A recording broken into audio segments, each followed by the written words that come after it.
A friend of mine has a theory that nothing will point out to you your innate, just gut level selfishness than having kids and trying to raise them. I think he's on the right track. I we have three daughters. They're all grown, and right now their lives are going well. I'm so grateful. I remember it's probably dumb, but I remember before they were born, I our first was Becky, and before she was born, I so wanted a boy. I just did. But I was part of the first group of guys that were in the uh, delivery room for the birth, right? And I'm telling you, it did not matter whether it was a boy or a girl coming out there. I was in love at first sight with that girl. And then two more, same story. And one of the things that being the dad of daughters has done for me is it shifted my perspective on the role of women in leadership in virtually any context, especially in the church. I grew up under the idea that women, they were responsible for the covered dish dinner and probably the piano and the organ. And that was it, really. They, it sounds awful, but I don't remember. Well, about the only other kind of leadership sort of thing that women were permitted to do was to teach children in Sunday school. I don't know that this is evil, but as my daughters grew up and I saw all three of them have very strong leadership skills, I think even gifts, and thinking about how there's almost no place for them in the church to express what I think is a spiritual gift. Well, they've grown up, and each one of them has had a significant direct contribution to their churches. But at this point, their leadership is happening outside the context of a congregation. And I don't think that's bad either. But here's the thing. I changed my mind. I used to think women, no, just don't. Leave the women where they belong. And it's biblical. And we're going to look at today the most discrete, specific instructions about why women are supposed to be left alone and do what they're supposed to do in the entire Bible.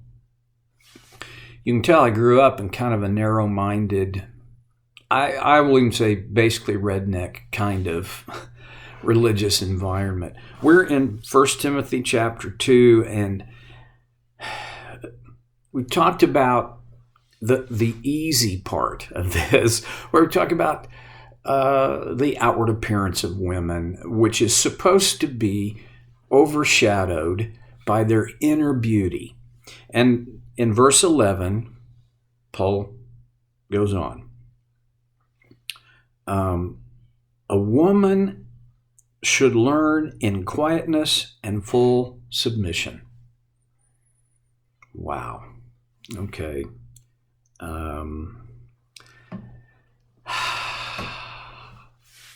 The S word. When I first started doing marriage counseling, it was in kind of the ascendancy of the feminist movement.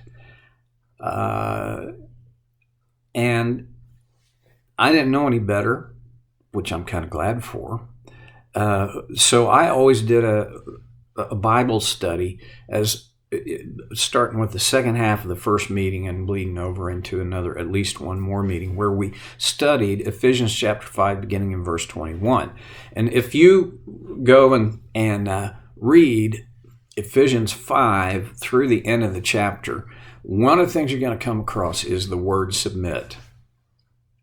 And I would ask the young lady, sometimes not young, but the woman, when you hear that word submit, do you have a positive or a negative feeling about that? Just feeling. Not very many of them said positive. Most of them said negative. Well, okay. My experience tells me that because I would ask them, tell me more about that. Well, honestly, back then I wasn't bright enough to use counseling terminology. I just said, why do you feel that? Well, they would go on to tell me that they didn't want to be under the thumb of someone. And I get that. I don't want to be under somebody's thumb either.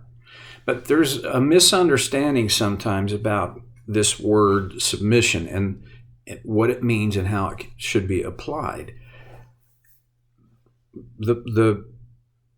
Because the New Testament was written in Greek, we have to go back to what does a Greek word mean? And the Greek word here for submission, which I'll never be able to pronounce, means to align oneself beneath.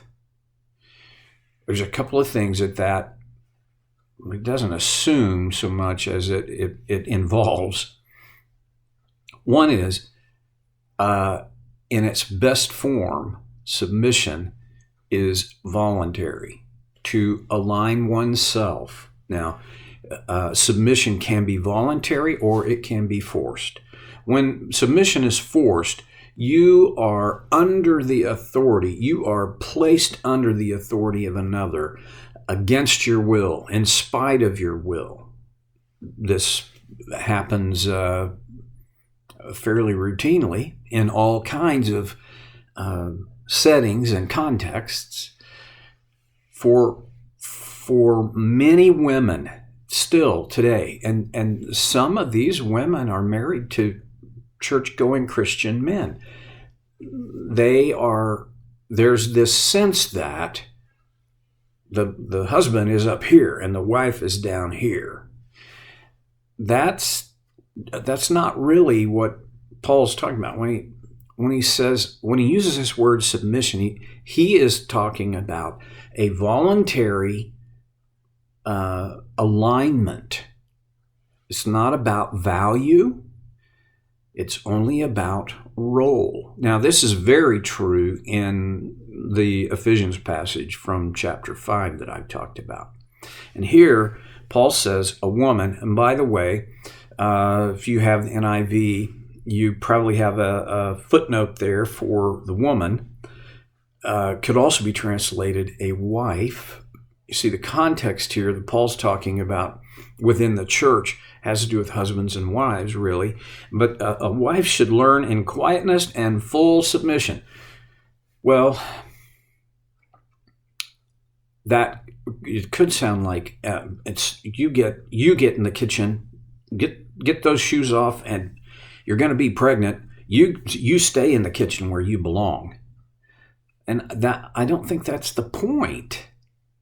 The point is, in Paul's day, that's where we got to go. The scriptures don't change from one generation to the next, 1 century to the next, 1 millennium to the next, but you have to go back 2 millenniums to think about what was culture, what was society like when Paul wrote this. And one of the surest aspects of this is that the role of women and men was very clearly defined. There are records of Greek women who never, listen to this, never left their house to go in public because their place was in their home. This is not a Christian society.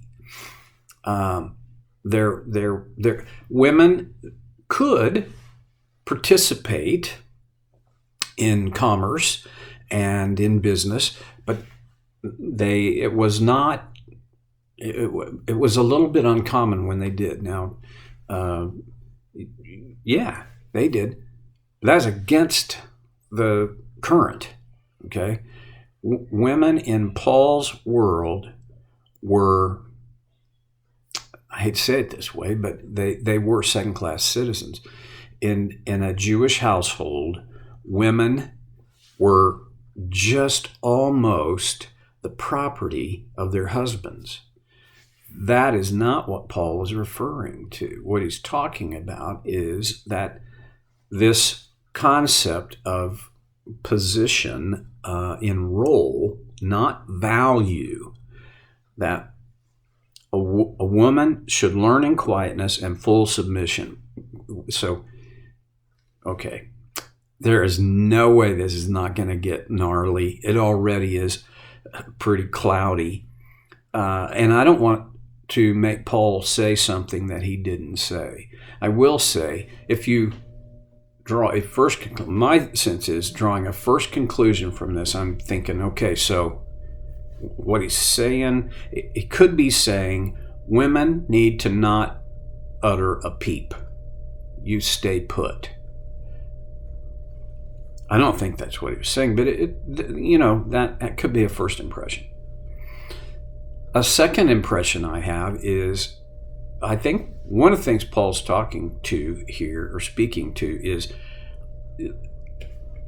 a woman who cannot be quiet and cannot submit, or will not be quiet and will not submit, creates tension, sometimes conflict. I don't have all the background and experience in the world with it, but I do have a pretty strong measure of background and experience, and I know that when either a man or a woman has to be heard, they have an opinion about everything, and they speak into everything, and they dominate, or they attempt to, there's no quietness to them, and they do not submit.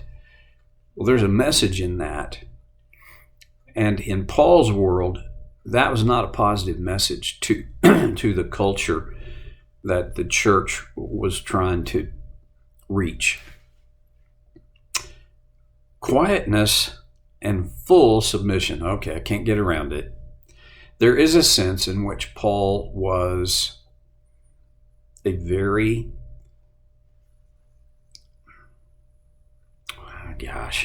okay, I just got to say it. I'm trying not to make it as bad as it might be. He was not a woman hater. But for everything we can draw from Scripture, he was not married. And by the way, I think there were several reasons for that. One is he didn't stay put in one place very long at any particular time in his adult life, always on the move. It would have been difficult to maintain a marriage and family in that, in that lifestyle. I think a second thing is it is not that he disregards women, because that's not the truth. In Philippians, he talks about Euodia and Syntyche. They are two women who were in some conflict, but he calls them both partners in the gospel, fellow laborers, and that's not a second-class kind of thing. He talks about Lois and Eunice, Timothy's mother and grandmother, as shining examples of walking in and with God. He is not, in my opinion, a woman hater, but he does have a very strong bias for male leadership. Don't know how to get out of that. The hole was there, and I just went right on in. So, if you're confused, learn to be okay with being a little confused, and we'll come back to this next time on Soul Care with Stevie Boy.